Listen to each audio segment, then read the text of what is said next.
Chaitanya Prabhu Nityananda Shri Advaita Gadadhara Shivasadi Gaura Bhakta Jaya Shri Krishna Chaitanya Prabhu Nityananda Shri Advaita Gadadhara Shivasadi Gaura Bhakta Jaya Shri Krishna Chaitanya Prabhu Nityananda Shri Advaita Gadadhara Shivasadi Gaura Bhakta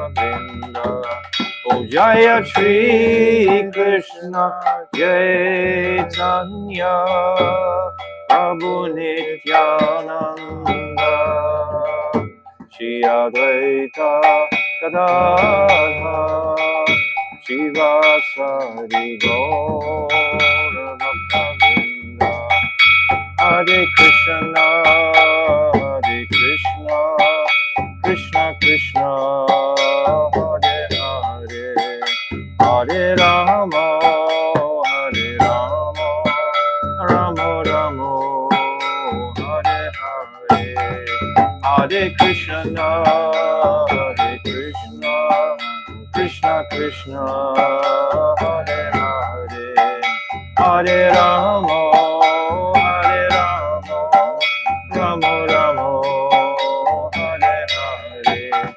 Hare Krishna, Krishna Krishna, Hare Hare, Hare Rama, Rama Rama, Hare Hare, Hare Krishna, Krishna Krishna, Hare Hare, Hare Rama, Hare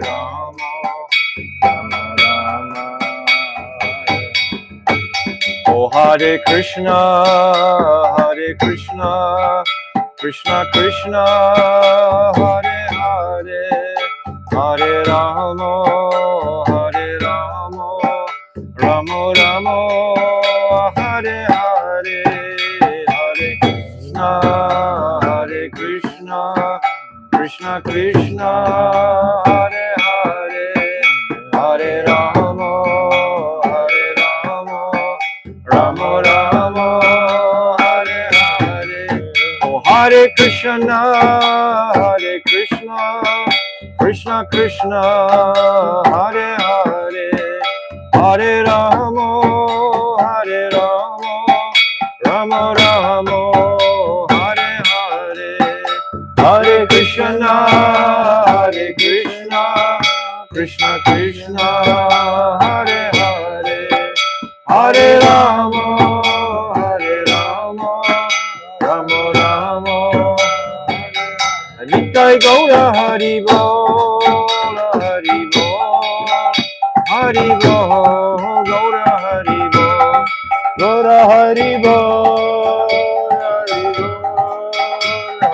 Bol,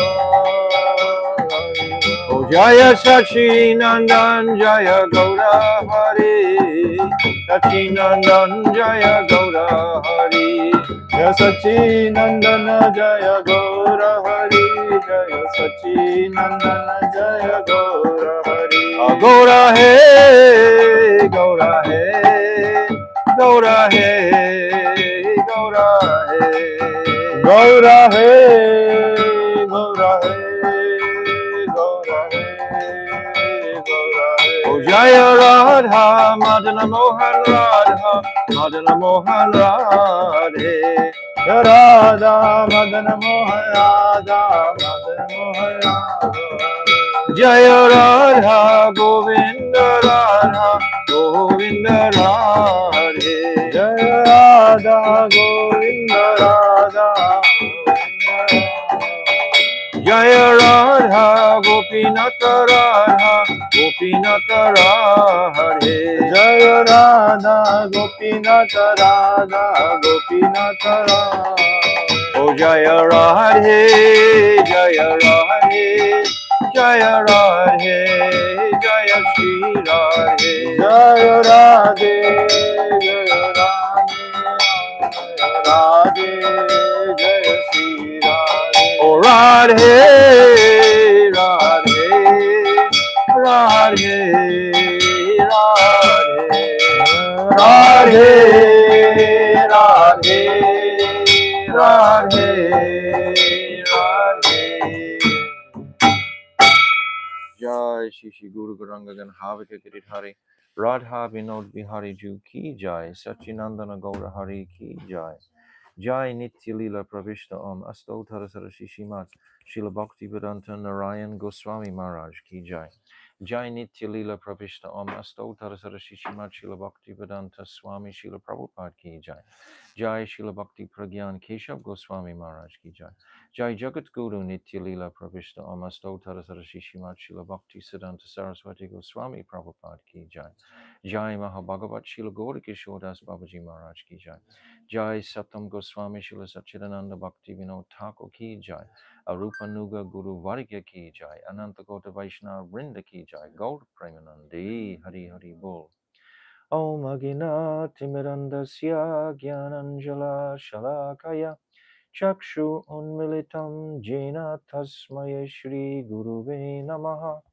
Guruve Gaurachandraya Radhikaya Taralaye Krishnaya Krishna Bhaktaya Tarabhaktaya Namo Namaha Yam Prabhajantamana Paityam Apaiti Krityam Dvaipayano Viraha Katara Ajuhava Putreti Tammayatayo Taravo Binedustam Sarvabhutam Ridim Munimanatoshmi Bhaktiya Vihina Aparara Lakshay Shiptascha Karmadi Tarangamadye Kripa Maitvam Sharanam Prapana Brinde Namaste Charanarvindam Bhajami Radham Aravindanetram Smarami Radham Madhurashmitasyam Vadami Radham Karamamratam Tato Mamanasti Gatyena Kapi Tavaivasmi Najivami Tvaivina Iti Vignaya Radhe Tvam Nayamam Charantikam. I'm first of all offering millions and millions of Dandavat pranams unto the lotus feet of my beloved Gurudev, Nitya Lila Pravishta Om Astottara Sarashishimat Srila Bhakti Vedanta Narayan Goswami Maharaj. And the same again, millions and millions of times unto the lotus feet of our beloved Nitya Lila Pravishta Om Astottara Sarashishimat Srila Bhakti Vedanta Swami Srila Prabhupada. And unto our most beloved Namo Bhakti Vinodaya Satchidanandanamani Gaura Shakti Swarupaya Rupanuga Vrayate, and all our most illustrious Rupanuga Guru Vargya, and all the Vaishnava and Vaishnavi devotees of the Lord, my Dandavat pranams to all of you. Hare Krishna. So, Jai, continuing again with our Falshruti of this Jaiva-Dharma, it seems that this Falshruti is endless. It seems just like the Jaiva-Dharma itself, every time we go through it, personally, I've read this Jaiva-Dharma so many times, edited it, narrated it, studied it, but yet every time I read it, I feel I haven't read that before. I haven't heard this before, because it's so packed, it's so dense. And it seems like this Falshruti is the same when we open it out. There are so many important truths that are manifesting by Bhaktivinoda Thakur's mercy. So which ones are we up to? Last 5? The second. Jade Dvaita Gyane Hoya Chita Chitta Upadaya, Upadaya Krishna Krishna Bhakti Bhakti Chiradina Chiradina Upaya Upaya Upaya. Upayi. Such knowledge, which is solely related to the duality of this dull material world, is fit to be rejected, whereas transcendental knowledge of the divine duality within the spiritual world, Chit Jagat, should be accepted forever within one's heart, both as the Upay, means of attainment, and the Upayi, goal worthy of attainment. So as we were saying, this is the same statement Bhaktivinoda Thakur is making constantly. We were talking yesterday about different types of Sukriti, Bhakti Prada Sukriti. And he's saying that the Sukriti that we accrue from charitable acts, etc., from various activities in this material world, has no prominence in the realm of bhakti, that sukriti that is built there. But the bhakti pada sukriti that is built in association with devotees doing Vaishnava activities has so much wealth to it that will lead us to the sadhus by chanting, etc., that will bring us in the right association. So that sukriti is very, very important. But the sukriti gained from this dull material world, charitable acts, so many things like that, has no real, it'll increase our karmic results, either good or bad. It's described even that the gopis had to purify their sukarma. They had so much sukarma, the gopis. That was actually um, why some of them were restricted from going to the Ras Lila, because they had to burn up that sukarma, means good karma. That was also an obstacle. So we see these differences here, this distinction between the dull material world and what is really the transcendental wealth of the devotee. Jiva Jiva kabu Kabu jadanai, Jadanai, hari Hari kabu nai, Kabunai, Hari hari saha Saha jiva Jiva chintya Chintya beda Beda beda mai. Vedamai. The Jiva is not a product of dull matter, He's nor coming from the Chit Shakti. We've understood this from chapter 14 on Shakti Tattva. He's coming, he's not a product of dull matter. He's made of Para Shakti. That's the Antaranga Shakti. That's his constitution. This external Bahiranga material energy is dull. It doesn't have independence. These objects in this world don't have their own independence. It's only this jewel of independence that is manifesting from the Chit Shakti, that is manifesting the Jiva. So we're not a product of dull matter. nor is he Keval Advait, absolutely one in all We ways with understood Sri this from Hari. Vibhinamsa Tattva. Vibhinamsa Tattva, he's a separated part of Krishna. He's like the rays coming out of Krishna, in a sense. Krishna is like the sun, and Krishna's Shakti manifests from the sun. It's all coming from the original Anksi. But Krishna is infinitesimal. He's, or infinite rather, and the jiva is atomic. So how can the atomic jiva become one with the infinite? Krishna is everything, and yet the jiva is just a tiny spark. How can that tiny spark become one with the finite world, with the infinite world rather? Understand? The Jiva is inconceivably different and non different from Hari. At the same time, otherwise how could there be relationship? Krishna himself is manifesting all the jivas in this world to enjoy them. He has a relationship with all of them. When we go on this path of sambandha gyan and we realize that we have those similar qualities in Krishna, and I've given the example so many times, like a spoonful of water from the ocean. The water in that spoon is exactly the same constitution as the water in the ocean, but the difference, the quantity is enormous. So we see the similarities, the non-difference, and we see the what is the main distinction. Krishna is the Vishaya. We are the Ashraya. We are serving that supreme enjoyer. So this is a deep topic that we need to meditate on. By the chanting of our Hare Krishna mantra, we should consider all of these topics deeply. We're just touching them briefly. Deha kava jivanai, dara bhogyanai, dasa bhoga jiva Krishna Prabhu bhokta hoy.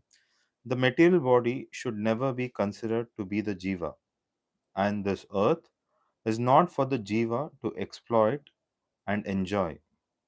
The Jiva's Swarup is Krishna Das, and thus is meant for Krishna's enjoyment, whereas Sri Krishna's Swarup is Prabhu, Master, and Bhokta, enjoyer. Beautiful. Jaiva Dharma Jaiva-Dharma nahi nahi ache, ache, Deha Deha Dharma Dharma kata, kata, nahi nahi ache ache Jiva Jiva Jnane Jnane Maya Maya Vada Vada Prata. Prata. This book entitled Jaiva-Dharma, neither discusses matters related to the dead material body, nor does it propound the Mayavada doctrine of the Jiva's oneness with the Brahm. We get an impression of the nature of this great personality, Srila Bhaktivinoda Thakur. When I took this book for printing to begin with, on the first edition, it was a blue edition, and it had a picture of Bhaktivinoda Thakur in the front, and it had some sort of ornamentation around it. If you see the blue edition, I've got a copy just up there. You can get me that. It's just behind that white fan, that little small white fan, just behind that, on that first shelf, that little white fan in the middle of you. No, down. Ah, there's a fan.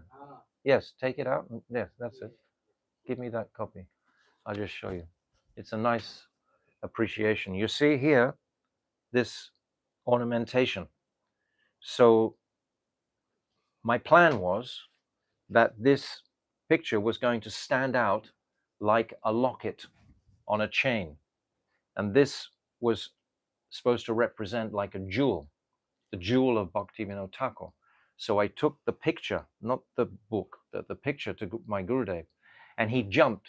He said, "Why have you done all this frill?" Bhaktivinoda Thakur was such a grave man. And he said it with so much weight. He appreciated the gravity of Srila Bhaktivinoda Thakur. But then I explained, oh, we want to make it look like a locket. And this was supposed to stand out. The printer was supposed to sort of carve this picture in.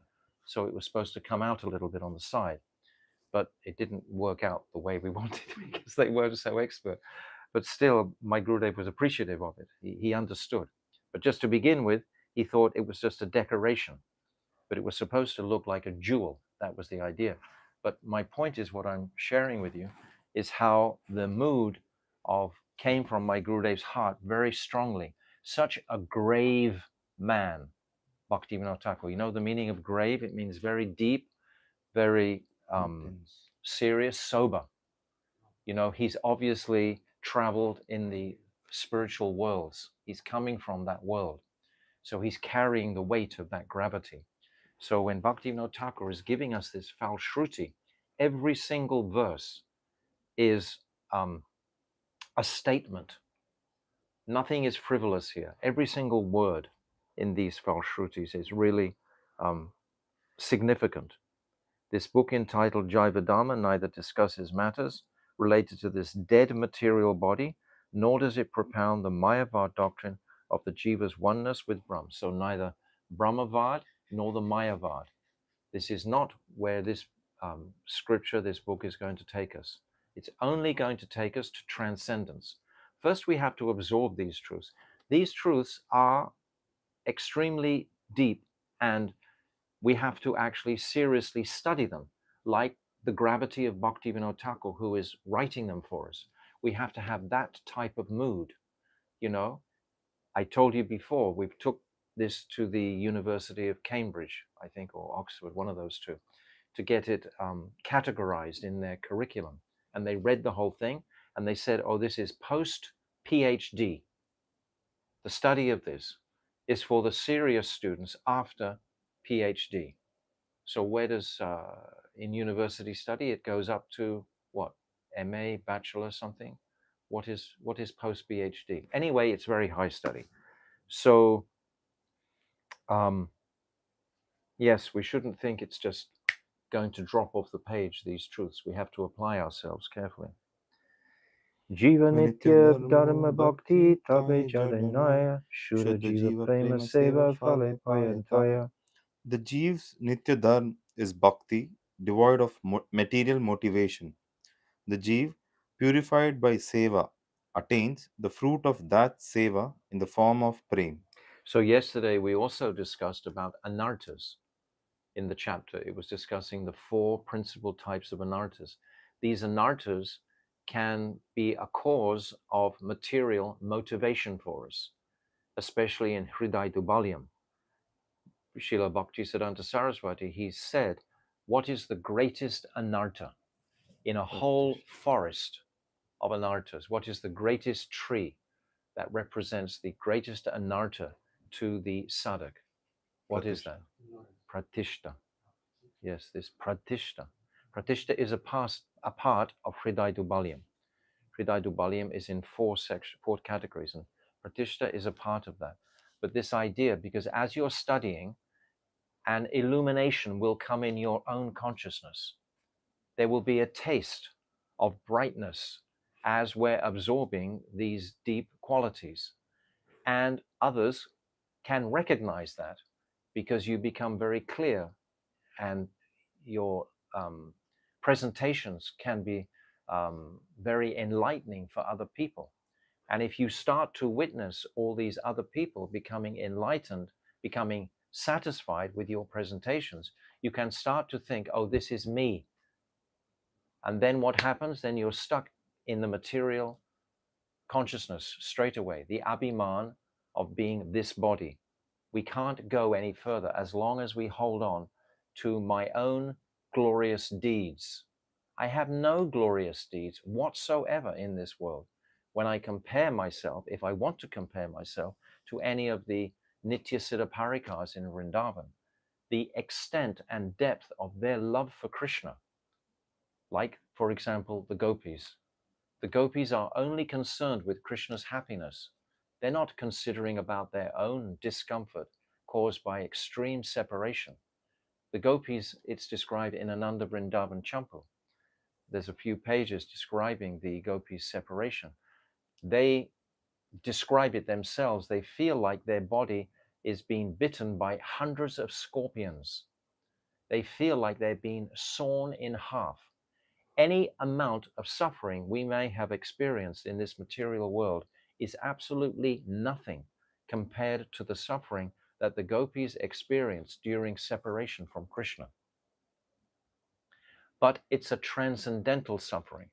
It's not like the material pain, which without any proper consciousness we experience in this world. We just experience pain. But the gopis, in that pain of separation, then they actually meet Krishna in the depths of that pain of separation. So we should not understand this separation to be something material. It is completely, without the separation, the union is not going to be nourished. The separation has to be there to nourish the union. If there was only union, it's like the example, if you're only eating sweet rice, you're going to overload on it. It's not going to be satisfying. But if you're separated for a few weeks from sweet rice, then you taste it again. It's very tasty. So like that, or even you just have a little bit each time. So this union and separation. But within this separation mood, Srila Vishwanath Chakravarti Thakur explains in Gopi Gita or in Pranaya Gita, they're in separation from Krishna, even though Krishna's directly in front of them. Krishna has told them all to go home. He's played his flute. He's bewildered their minds. They've all come to him in the night. They've left everything. They've totally walked out of their material consciousness completely. And they've come to Krishna. And Krishna's told them to go home. And they are totally mortified with this. And they're feeling separation at the same time they are in union with him. And they reference in that time that Krishna is like the supersoul.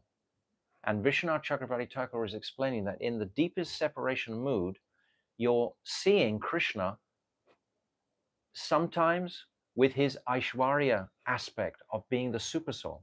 Because if you see Krishna as the supersoul, that is an Aishwarya, not a Madhurya. But in the depths of separation, they can perceive Krishna as the supersoul. They see both. But in the union, they don't even think about it. They just think about the relish of Madhurya Prem. That's all they're considering. But in separation, they can see Krishna with for moments, a few moments. It's not like they sink into that state, but they can perceive Krishna, like that in the Gopi Gita itself, Nakala Gopiga. It's saying that we know that you're the supersoul in the heart of all living entities. It's the same depth of separation that the gopis are feeling in the Gopi Gita.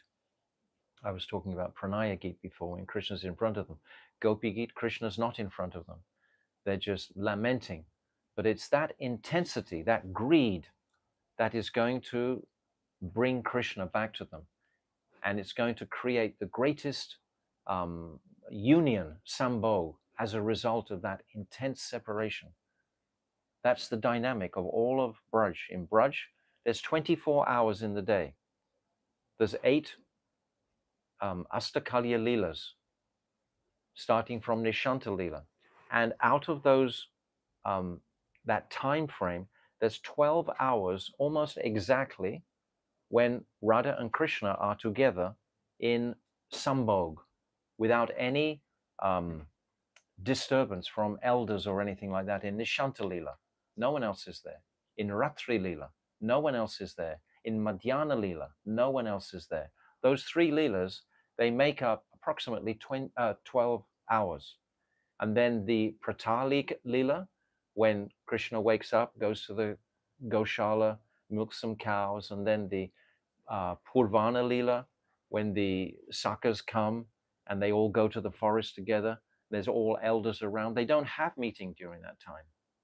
Then the Madhyana, and then the Apurvana Leela is again with the elders, with others. And then the Syayam Leela is when Krishna comes back into Braj at the end of his cowherd day with all the Goduli, the dust, etc. Again, the elders are there. So there's no close union with just Radha and Krishna. So it's like a separation for the sensitive gopis.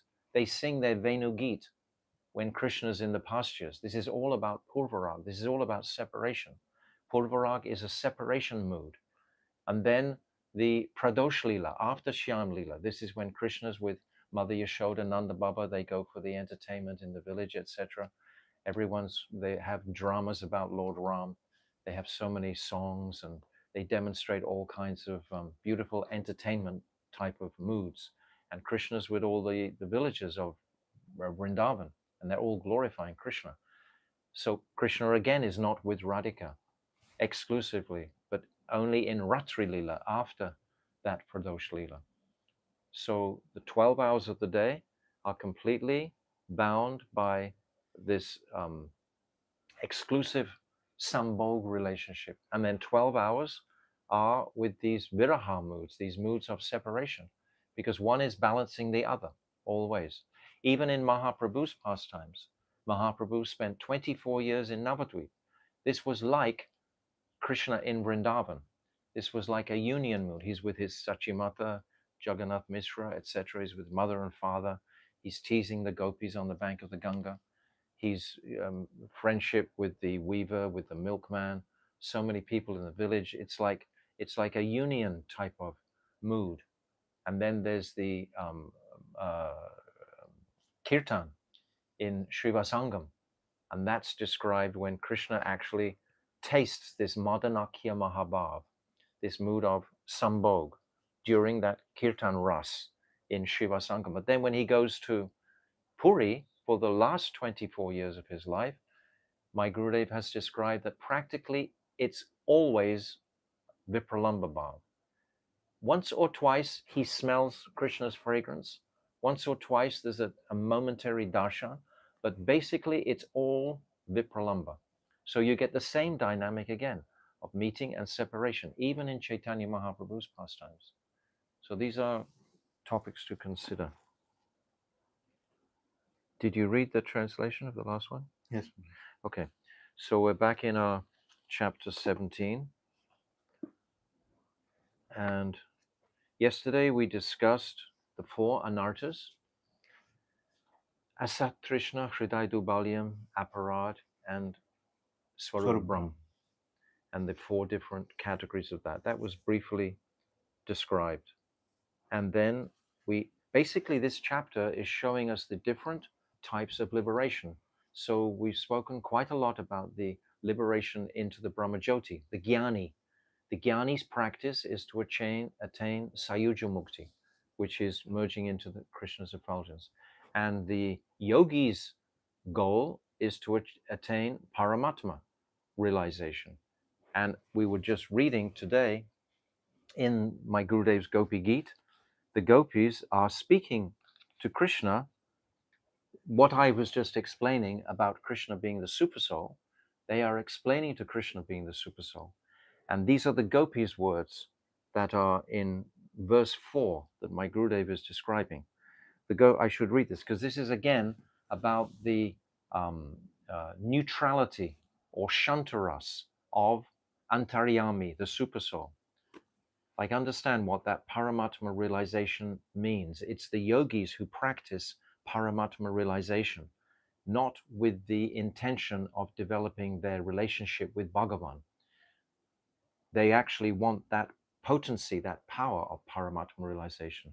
They will have so many yogic siddhis from that realization. So this is the sweet conversation that Srila Vishwanath Chakravarti Thakur describes between the gopis and Krishna when the gopis are in complete separation. But there's actually a conversation going on with Krishna that the acharyas describe. It's incredibly beautiful. Jiva Goswami also describes it. So Krishna, the gopis are saying, you are the supersoul, the indwelling witness in everyone's heart. They're actually not saying this in a nice way. Why do they say this? Because they're hurt, because they want Krishna to come back. The gopis are feeling separation from Krishna. Where is Krishna? Why isn't he coming to me? I have one important question. What? Everybody in the Vraj, he doesn't know what Krishna. Everybody what? In Vraj. Braj, yes. Doesn't know what Krishna's super soul. Because no, they don't know that. They don't. Only That's correct. That's correct. How is it said? Because Purnamasi has told them. Purnamasi has, but they don't really believe it. But still, they've heard that. But they don't dwell on it, neither do they really believe it. But in their deep separation mood, they want to pinch Krishna a little bit. Why are you not coming back? Oh, you're just the supersoul in everyone. So listen what they say about the supersoul. This is because Krishna, they feel, is being unkind to them because he's not coming. But understand what I said the other day. It's not that they want to see Krishna. They know that Krishna can't be happy until he sees them. Don't think it's a materially motivated call that they're calling for Krishna to come back to save them. When Krishna played his flute at night, what did the sound vibration of the flute say? It said, I am going to leave my body unless you come and enjoy with me quickly. It wasn't saying, oh, you come to me and enjoy. He knows the gopis don't have that mood. They only are filled with seva. That's the bliss of the gopis' mood. They're all manifesting from Radhika, from Swarup Shakti. They're all born with only the mood of to bring pleasure to Krishna, nothing else. Just like the heat and the sun. The heat is completely dependent on the sun. So the Sakhis are totally dependent on Krishna and they want to please and serve Krishna. So this is what they're saying in this verse 4. They say, you are the supersoul, the indwelling witness in everyone's heart. And then Krishna responds, in what way am I in the supersoul? Because they're feeling hurt. So the gopis reply, the supersoul lives in everyone's heart, the gopis reply. Even if someone is dying, bitterly crying, and rolling on the ground like a fish flapping on dry land, he remains detached and neutral. The supersoul remains detached and neutral. Supersoul doesn't do anything about it. Doesn't matter if you're sick, whatever you're doing. Supersoul is just witnessing and recording for your karmic reactions, etc. That's what the function of supersoul is. And to keep the realized bhakta company through his sadhan bhajan when he's fully on the path towards Bhagavan realization. He remains detached and neutral, just like a judge. Supersoul is like that. He's just residing there. He will not give that person anything to help him, right? Supersoul's not going to step in. It's like neutral. It's like shantaras. Nor will he take anything from him. There is no exchange. There's no rasa between the supersoul and the jiva, except for shantaras, which is a mood, a rasa of neutrality. I'm only explaining these points because it comes in the chapter about liberation. But then again, I said yesterday, don't ever think this is like a negative aspect of the supersoul. The supersoul, Paramatma, is our dearmost best friend. It is Krishna residing in the heart, and he's carrying us through this birth. He's always there, but he's only there in a neutral condition as a witness. So for that yogi who wants to go to Paramatma realization, what is the benefit? This is the point I'm trying to make strongly, because I told you the experience I'd had with my Gurudev when I asked him, do we need Paramatma realization first? And he shouted at me, never. So don't be in any doubt about this. You remain content and indifferent to other sufferings, even if they are so miserable that they are dying, because Krishna is ignoring them. So they're saying he's like the supersoul who ignores a dying person, right? So this is part of their heart hurting, their bhav, the mood of their heart. They want to pinch Krishna a little bit, so they call him supersoul. So getting back to our point that we've discussed Paramatma realization to some degree, and we've discussed liberation in the Brahman. So these two types of liberation, but we're not concerned with that. We're concerned with Bhagavan, with that path. So, and we've discussed Bhakti Prada Sukriti, how to come to this path. Sadhu Sangha, Sadhu Sangha, Sadhu Sangha. He's saying again and again for practically 2-3 pages. He said nothing but Sadhu Sangha. So this is the jewel or the method to become liberated from this world. And then last time Brajanath asked him, what is the process of bhakti? And he went through Anarta Nivriti, Nishta, Ruchi, Asakti, Bhav, Prem, right? He went through all these stages very carefully for us. And then he described how rare it was for someone to actually be a bhakta of Narayan. What to speak of a bhakta of Brajendranandan Shyam Sundar. Don't expect people to believe in Brajendranandan Shyam Sundar. They don't. They're too deep with the desire for their own pleasure. This world is called the perverted reflection of the spiritual. What is the perversion here? The perversion is I'm always thinking about me. My whole consciousness is about me. I was walking today and just looking at all the different people I met and just appreciating the struggle that every single jiva has with existence. They're all struggling to put food on the table, basically, to go to work. The mothers are struggling to educate the children. Everyone is struggling. It's a struggle for existence, material existence. But the devotee, he doesn't pay so much attention to that struggle for material. He knows that Krishna, due to his past deeds, etc., and his performance of bhakti, is going to provide whatever is necessary. Ananyas chintayantumam ye jana paripasate. Krishna gives us what we lack, and what is it that provides what we lack? And sustains what? Sustains what we have, yes. Maintains what we have. So this is the devotee. He's not concerned for that. But all other conditioned souls are. So how can they understand this path of bhakti? It's totally foreign for them. But if they chant by some chance this Hare Krishna mantra, even they hear it, it can begin their devotional process. This is such a gift that Mahaprabhu has given. It's so powerful. It will help us right at the beginning and it will help us right at the end. It's the sadhya and it's the sadhan. It's both. Kriti sadhya bhavet sadhya bhav. It's both.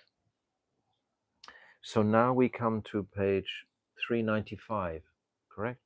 So yes, the last thing we spoke about was how rare it was. Now today, okay, you can start 395. I think we'll finish this chapter today. Vrajanath, does the word Vaishnava imply a bhakta who has renounced family life? Babaji, a Shuddha Bhakta is a Vaishnava, whether he is a Grahastha, householder, or sannyasi, renunciant, a Brahmana or a Chandala, dog eater, rich or poor. A devotee is a Krishna Bhakta to the degree that he has Shuddha Krishna Bhakti, pure devotion for Krishna. Remember, we discussed in chapter 6 with Chudamani. He wanted to know about the Muslims. Why are you associating with Muslims? How can they be bhaktas? The whole chapter was all about that. That a bhakta is not judged by his social caste. Still, he's in a social caste and he has to act like that. Like the Muslim can't marry a Brahmin girl, even if he's a Vaishnava. But a Muslim Vaishnava shouldn't be called a Muslim, just like Haridas Thakur. We don't call him a Muslim. He's a Vaishnava. It's an offense to call him a Muslim. Once you're a Vaishnava, you're no longer contained in that social. But nevertheless, as long as we have a body, we have to function in that, like we are in Western bodies. We go to Jagannath Puri. No, you cannot come in the temple. You're Antyaja. We are Antyaja. We're outside the social caste. We're not Brahman, Kshatriya, Vaishya, or Shudra. We're outside of that. We're like dog eaters, chandalas, basically, in the Varnashram system. So we honor that. We accept that. And for us, it's a great plus, actually. It keeps us a little bit, because we're very proud Westerners, but it keeps us a little bit humble. Externally, we have to be, because we can't go into many temples. Why should we become disturbed? Haridas Thakur never went in. Rupa Goswami never went in because he associated with the Muslims. Sanatan Goswami never went in. But my Gurudev has said that the heart of Jagannath resides in Tota Gopinath. When we go to Tota Gopinath, it is the heart of Jagannath Dev. So, and we can go anytime we want. We can go right into the inner section of Tota Gopinath and have a very close darshan there. Okay.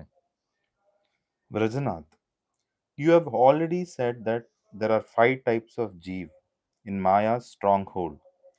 And you have also said that What are the 5 types of jivas? 5 types that consciousness. What are they? Uh, Achadita Chetana, Achadita Chetana, Sankulita Sankulita, Chetana, Mukulita, Vikasita, Purna Vikasita. Very good. You got it. We don't need to always necessarily commit everything to memory, but it's very helpful if you've got it there in your mind and you can just retain it when it's necessary. We're not gyanis, but at the same time, we should be familiar with all these things. Yes, so the 5 types of jivas in Maya's stronghold. These 5 types of jivas. The tree is also a jiva. The stone, etc. Yes. And you have also said that bhaktas performing sadhan bhakti and bhav bhakti are under Maya's control. Yes. Even up to the stage of bhav. Okay. At what stage are bhaktas Maya Mukta, liberated from Maya? Very, very, very important question. And we have the big example in Jada. Bhagavatam of Jad Bharat, right? A bhav bhakta who became entangled in a deer, consciousness of a deer. Babaji, one is freed from the clutches of Maya from the very beginning of his devotional service. But Vastugata Mukti, or complete liberation from the 2 material bodies, gross and subtle. So we've been through this. The gross, the stula sarira, is the earth, water, fire, air, and ether, or the 5 panchbhutas, the 5 senses. That's the gross body. And then the subtle body, mind, intelligence, and false ego, and chitta. These are also the subtle. Unless they're incinerated, we're not going to recognize. That's called Vastu Siddhi. Vastu Siddhi is when you leave this world. Vastu is like the body. Vastu Siddhi is beyond the body altogether.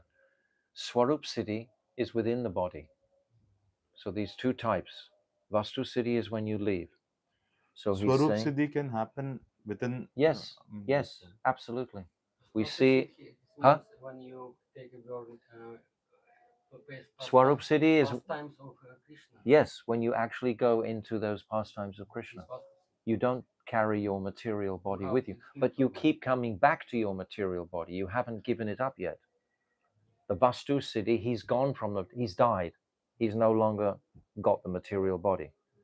But the Swarup Siddhi, he can fluctuate inside, what's that? Seva Sadak Rupena Siddha Rupena Tatrahi. Rupa Goswami is writing the distinction, like Raghunath Das when he's writing his Vilap Kusumanjali. It's called Antardesh when he's in complete spiritual consciousness, then Bhayadesh when he comes into this worldly consciousness. Then there's a mix in between Antarbhaya. Mahaprabhu also goes in these three stages of consciousness. So he's not fully, he only fully, when he leaves this world, that's called Vastu Siddhi. But Vastu Gata Mukti, or complete liberation from the two material bodies, gross and subtle, is only obtained when one reaches the stage of full maturity in Bhakti Sadhan. Before this, a person is liberated to the extent that he is Swarup Gata, aware of his constitutional position. Yes. It's like as soon as we realize we're not actually this body, that we are spirit soul, and we give up all attraction to this world completely, and we just immerse ourselves in the pastimes of Radha and Krishna, then it's like my material body has, it's like in my consciousness, I've vacated my material body. But then I have to come into my material body again to eat, to live in the world, to sleep, etc. These are all material activities. Before this, a person is liberated to the Before extent. this, a person is liberated to the extent that he is Swarup Gata, aware of his constitutional position. The Jeev achieves Vastugata Mayi Mukti, Vastugata Maya Mukti, complete freedom from Maya, only when he is completely disassociated from the gross and subtle bodies. What does that mean? That means he's never coming back into the gross and subtle bodies. He's never going to eat, he's never going to sleep, he's not going to do any of that. That's Vastu Siddhi, or Vastu Gata Siddhi, it's described here. So that's the. We get these examples in the Srimad Bhagavatam also of Yudhisthira Maharaj amalgamating all the elements. The other day, I was reading Dhritarashtra also amalgamating all the elements in Astanga Yoga. It's the same principle, climbing out of the gross body completely. Death. The stage of Bhav Bhakti dawns in the Jiva's heart as a result of practicing Sadhan Bhakti. Yes. When the Jiva is firmly established in Bhav Bhakti, he gives up his gross body, and after that, he gives up the subtle body and becomes established in his pure spiritual body, Chit Sharir. That's like death, practically, if he gives up the gross body And to attain that place. But if it's not, if he's not, then he's a siddha, like Raghunath does. He'll enter into that world and then he'll come back again. Understand? yes. If something you don't understand, ask me, because you might not get another chance to ask the question for some time. So much things. I know it's so much things. It's so much things. But even if you don't absorb it, if you don't understand it, it doesn't matter. At least you're aware that these truths are here. And you may go on a preaching mission for the next 5-6 years and not even look at your Jaiva-Dharma. But in the back of your mind, you will always know, oh, when I'm ready to unpack these things more deeply and absorb them into my life, this is where it is. We hope to create a familiarity with this Jaiva-Dharma, not that we're going to understand all these truths immediately. Who is going to understand all the truths of Jaiva-Dharma straight away? I don't think anybody is going to understand. It's it's ongoing all the time. Nitya. It's always moving forward anyway. But so long as we know where all these descriptions are. Consequently, the Jeev is not fully free from Maya's control even in the beginning stage of Bhav Bhakti, because a trace of the conditioning of Maya always remain as long as the Jiva is performing Sadhan Bhakti. If you're performing sadhan bhakti, it means that you think that you have to chant, etc., do all these activities.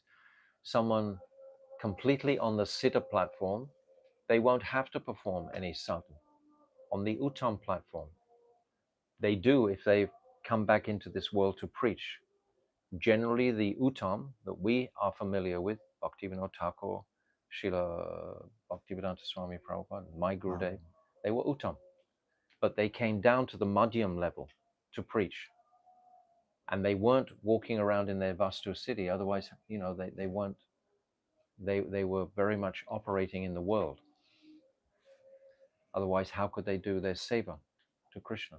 They actually give up that bliss of being directly with Krishna to the bliss of seva in the world. That's their great compassion. Maharaj, what is the order? Does Bhav Bhakti, after Bhav Bhakti, does Is prem. no Then it's Swarup Siddhi happens before Bhav Bhakti or after Bhav Bhakti? after Bhav Bhakti. Swarup Siddhi comes before. The result of Swarup Siddhi is prem. But the prem, we cannot contain that prem in our bodies. But those great Mahajans, those sadhaks, like we're talking about Raghunath Das, they would have that, and like Rupa Goswami, etc. So Swarupa Siddhi will be attained in the stage of Bhav, but the most mature stage of Bhav. And then will be Prem. And then Prem, you will exit. And then that will So be in your the Vasu. same body, a sadhak can have Swarup Siddhi after Bhav. Yes, yes, yes. Swarup Siddhi. So the following question is: consequently, the jiva is not fully free from Maya's control, even in the beginning stage of Bhav Bhakti. Right. So that means once he attains Swarup Siddhi, the Maya is completely. Can we appropriate like that? Yes. That is my understanding. Hmm. That in the mature stage of Bhav, like Jad Bharat was not in the mature stage of Bhav, but he was in the beginning stage of Bhav. His hairs were standing on end, he was crying, perspiring, etc. in his meditation. That's described in the Bhagavatam. But then he dropped back from there. So if someone is in the immature stage of Bhav, he hasn't reached that Swarup Siddhi. But then in the mature stage of Bhav, then he is preparing for the stage of Prem. Shuddha Sattva, Visheshatma, Prem Suryavam Samyabhak. This description of Bhav Bhakti. And then his Swarup Siddhi can be appreciated. But it's not really about, we're talking about it like analytically. Correct. But it's actually how much has your heart gone to embrace the lotus feet of Sri Radhika in your seva. That's really the only consideration. If you're just running to please Radhika every moment of your life, you're not even thinking, am I Swarup Siddhi? Am I this? This is just for the sadhak to contemplate these analytical ways. But they're always moving. It's not like, yes, this is exactly like this and exactly like that. It's very, very individual.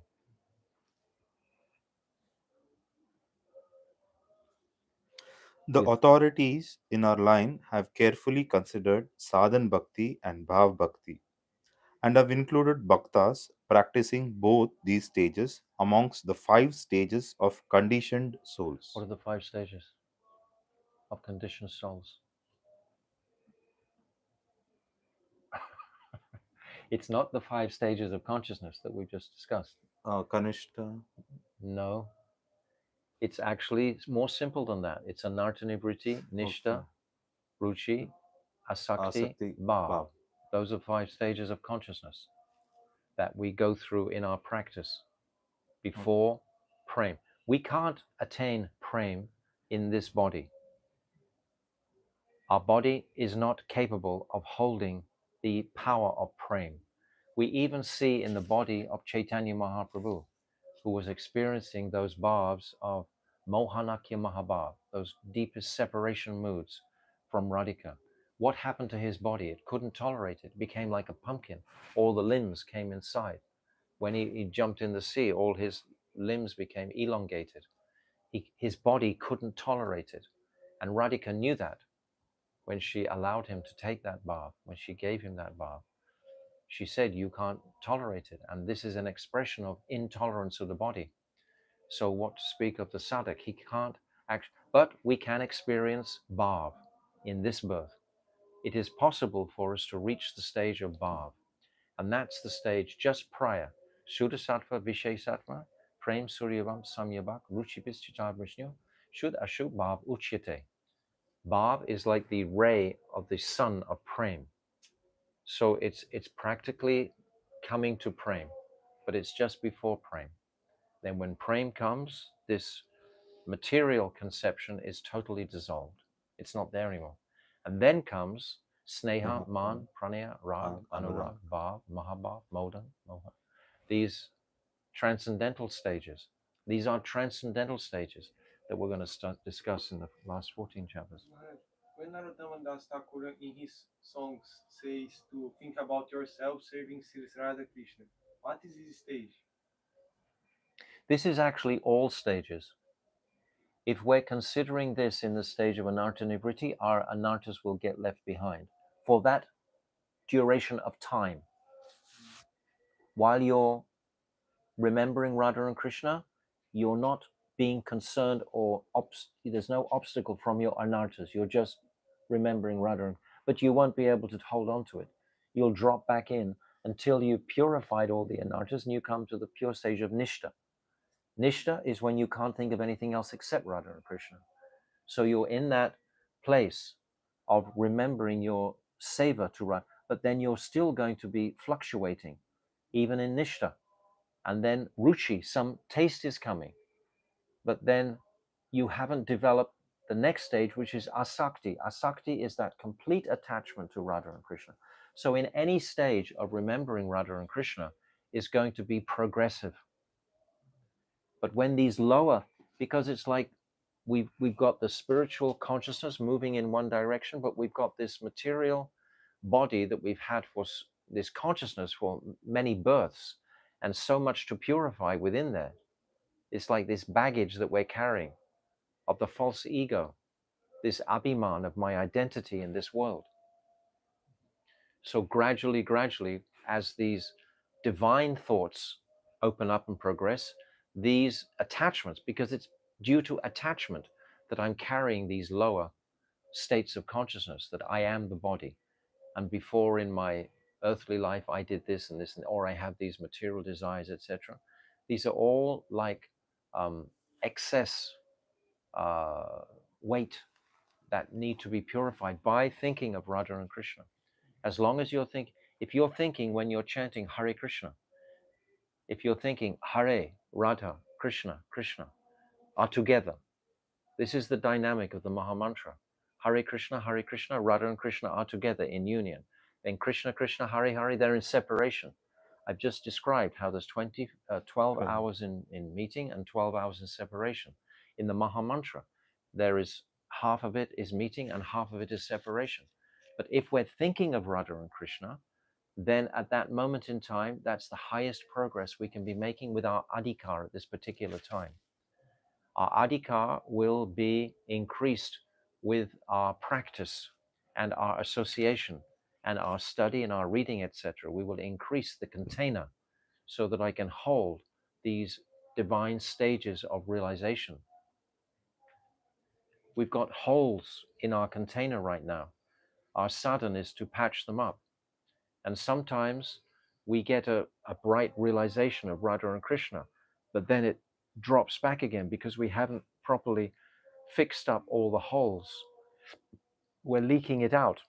And the Hare Krishna mantra is the best practice to fix up the container so we can hold the remembrance of Radha and Krishna for a proper duration of time. Does that answer something? Yeah, but most particular thing is when he says to think by in a body of a gopi, your own swarupa, serving Sri Radha Krishna. What is this stage? Once you get to this stage, you're not thinking of anything else. Once you've reached that mature bhav stage, that's swarup siddhi, then you're not anything connected with this material world anymore. It's the same like Raghunath Das. We look at these personalities, you see. He was, because he was finishing his Vilap Kusmanjali and his seva. But when he was having his visions and so on, his spurtis, he was in complete antardesh. That's the complete spiritual world. Same with Mahaprabhu.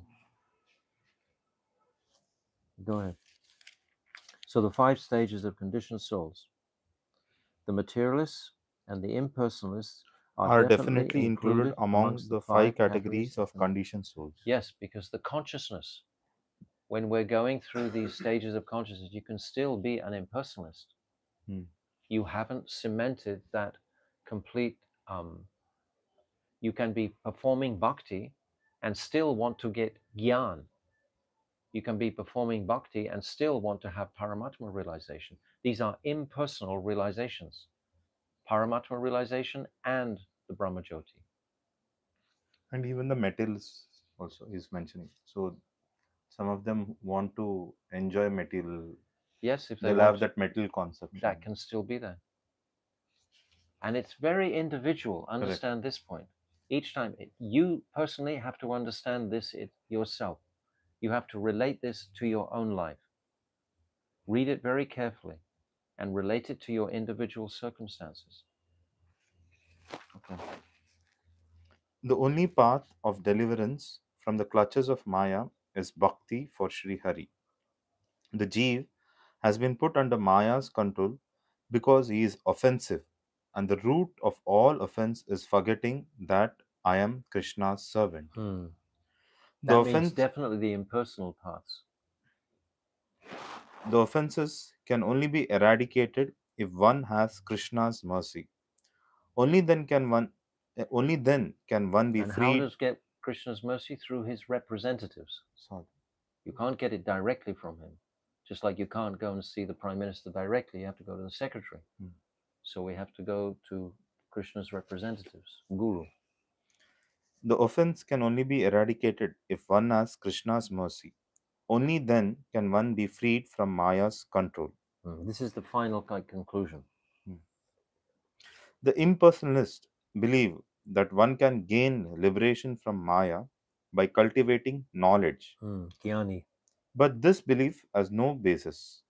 There is no philosophy of becoming free. Possibility. There's no possibility. There is no possibility of becoming free from Maya without his mercy. Yes, becoming free from Maya totally, from the illusion. Krishna is beyond the illusion. So his mercy will come beyond the illusion. So anything you're using in the material illusory world to try and become free is not going to be sufficient to actually come out of that conditioning. The impersonalists believe that one can gain liberation from Maya by cultivating knowledge, but this belief has no basis. There is no possibility of becoming free from Maya without his mercy. This is explained in Srimad Bhagavatam, 10th canto, 2nd chapter 32 to 33 shloka. Ene Arvindaksha Vimukta Maninas Tvai Asti Bhavad Avishuddha Buddhaya Aruhya Krichreena Parampadam Tata Patanti Ado Nadurta Yusmad Angrahi. O lotus eyed Lord, those who proudly think they are liberated but do not render devotional service unto you. That's like the Jnani and that yogi. They're not doing service to Krishna. The actual path of liberation is very simple. So, It's just simply to render service. But who can do that service with their heart? Who can clean the temple floor knowing that I'm pleasing Krishna's bhaktas, the Vaishnavas, by doing this seva? Krishna will be pleased. Just a simple service like that. certainly have impure intelligence, although they perform severe austerities and penance and rise up to the spiritual position of impersonal realization of Brahm, they fall down again because they have no respect for devotional service to your lotus feet. So Bhaktivinoda Thakur is carrying us into the path, the realm of devotional service exclusively. And he's saying throughout the Falshruti, ignore this Nirvishesh Brahm, ignore this Mayavad path, and ignore the duality of this dull material world. Again and again and again, he's saying the same thing.